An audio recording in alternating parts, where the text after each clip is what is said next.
Whether you're addicted to smoking, eating, or gambling, you're probably addicted to something on some scale. But what hooks us and feeds these addictions? Why do we get addicted? To start off, there are two main types of addictions: substance addictions and behavioral addictions. A substance addiction is an addiction to a drug like caffeine, nicotine, or cocaine, and a behavioral addiction is an addiction to a certain activity or behavior such as gambling, eating, or sexual reproduction. But what makes us use or take part in these things? Addictions are still being explored today, and it's still important to note that we aren't 100% sure why we get addicted. But the most widely accepted theory today is that addiction is sort of like a brain disease, and here's how it goes. Humans learn to survive based on a reward-styled system, and when we do something that aids in our survival, like eating, our limbic system releases dopamine, a chemical that makes us feel good. This is why some people can get addicted to behavioral addictions like exercising. When you exercise, you are aiding in your survival, and in return, dopamine is released. The body likes this sensation, and you may exercise more or become addicted to exercise because you like the feeling that dopamine gives you. But let's face it, doing drugs like cocaine and tobacco aren't necessary in our survival, so why do we get addicted to drugs? Drugs target our limbic system, and doing drugs releases up to 10 times the normal amount of dopamine in our body. This makes the body feel extremely good, and it experiences what is known as a dopamine high, rush, or overdose. This abnormal amount of dopamine impacts the brain so largely, and in turn the body quickly learns to use it again and again. But such high levels of dopamine have a consequence. After the dopamine wears off, the body is left in a hangover or recovery state. The brain struggles to return to its normal self, and in return can cause dangerous behavior, depression, and even pain. But that's not the worst part.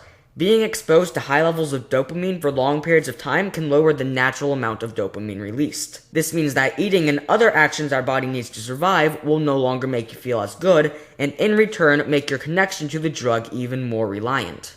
Since you can't get as much natural and healthy dopamine, you resort to doing even more drugs to make your body feel even better. But just because you go to a store to buy one bottle of beer doesn't mean that you're necessarily an alcoholic. So what makes you an addict? Signs of a substance addiction are altered tolerance levels, meaning that you either need less or more of the substance to get your dopamine high. Other symptoms occur after your high, such as sweating, hand tremors, anxiety, trouble sleeping, nausea, and even more use of the substance to get rid of the symptoms. But seeing as all addictions aren't substance addictions, what are the symptoms of a behavioral addiction? If you are suffering from a behavioral addiction, you are likely to have a history of attempting to stop with no luck, discontinuing other activities to make time for your addiction, and even continuing the addiction even after knowing it isn't good for you. But don't you fear, because although addictions are bad, there are of course ways to treat addictions. The most common way is of course to take medicines designed to stop the addiction, but in extreme cases you may need rehabilitation. And of course there's always the difficult one, just flat out stopping. But if waking up one day and deciding to stop isn't your cup of tea, there is always the option of slowly easing your way out of the addiction. For example, if your addiction is smoking, allow yourself to smoke 9 times one week, 8 times the next, 7 times after that week, and so forth. You're still giving yourself dopamine, but just progressively less until you don't need it anymore. So there's addictions in a nutshell. Addictions and good sensations are ultimately here to aid in our survival, but too much of anything can be harmful in the long run. Thanks for watching. If you enjoyed, be sure to rate, comment, and subscribe. If you would like to see some other content by Science Saturdays, be sure to click on the pictures below. Now normally this is where I would let you guys go, but real quick I have a question for you. Recently I changed rooms where I record in, and this room is a little more barren, so if you guys heard an echo in the video, please go down below, and if you didn't hear an echo in the video, please tell me in the comments below as well. That's it for now. Thanks for watching. Science Saturdays, bringing free education to the modern world.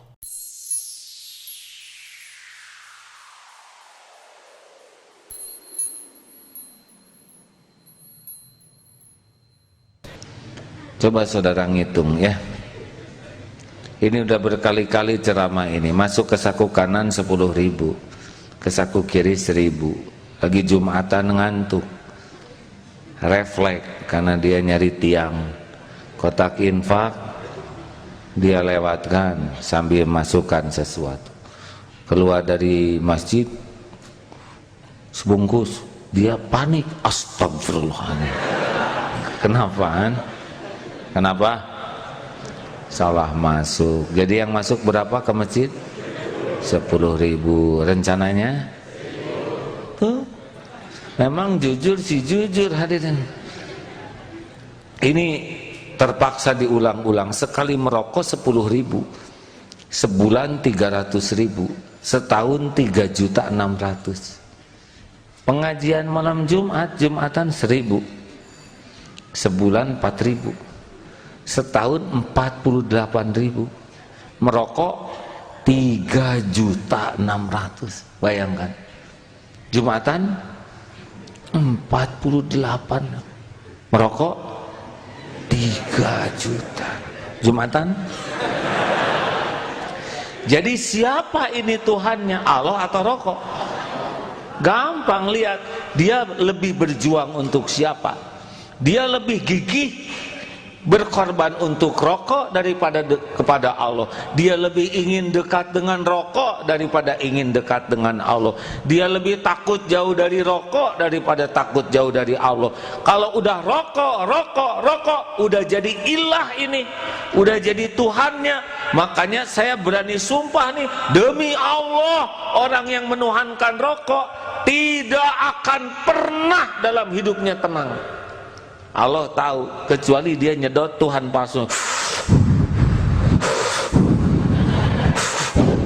Gelisah. Coba saudara lihat para perokok tuh, enggak ada yang hidupnya tenang.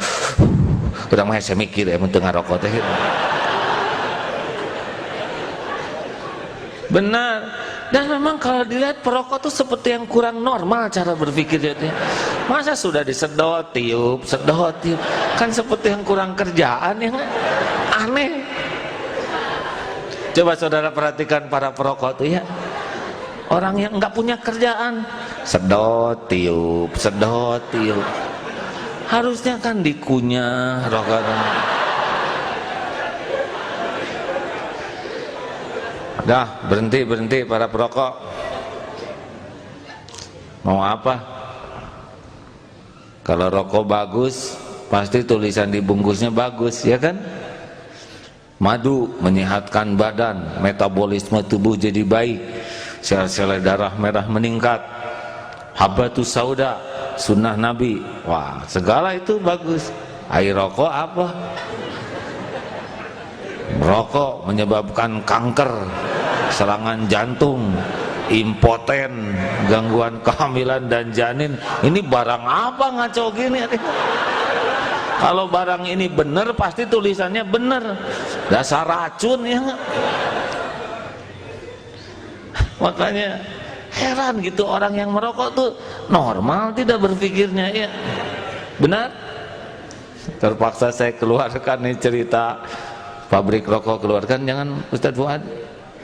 Ustadz ceritakan jangan nih, nunggu izin dari Ustadz Fuad. Kan pabrik rokok ngumpulin karyawan. Saudara karyawan ada yang mau nanya, bos saya mau nanya, silakan. Bos kan punya pabrik rokok, tapi kenapa bos saya lihat nggak pernah merokok? Anak-anak bos tidak ada yang merokok. Bahkan saya lihat keluarga besar bos juga tidak ada yang merokok. Kenapa bos? Gitu bosnya. Pakai mata kamu, baca. Merokok dapat menyebabkan kanker, serangan jantung, impoten, gangguan kehamilan dan janin. Ngerti? Mau apa kami jadi orang kaya kalau kami penyakitan? Ya kanker, ya jantungan, ya impoten. Pikir dong oleh saudara.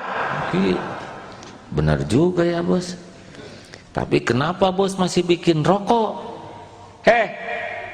Rokok tuh dibikin buat yang nggak bisa baca, ngaco gitu kan. Ya selamat bertafakur hadirin. Udahlah teman-teman, daripada pakai ngerokok sedekahkan. Nanti oleh Allah dicabut perasaan nggak enak. Ya bilang aja gini kepada Allah, ya Allah kan maha mendengar. Ya Allah, saya mau berhenti merokok. Engkau tahu saya ketagihan merokok. Ini uangnya saya sedekahkan ya Allah. Tolong cabut rasa ketagihan saya. Bismillahirrahmanirrahim. Lihat ya Allah, nggak usah ngomong gitu, langsung aja ya. So. Coba, Allah melihat tidak? Jawab, Allah lihat tidak? Gampang bagi Allah menghilangkan rasa. Mungkin sehari 2 hari ya itu tebusan dosa lah. Selama ini menyekutukan Allah dengan rokok, pahit dikit, aduh, tapi ya Allah tolong kuatkan, keluarkan lagi uang nih ya Allah. Udah nggak apa-apa. Pengalaman teman-teman yang berhenti merokok cepat sekali dengan sedekah.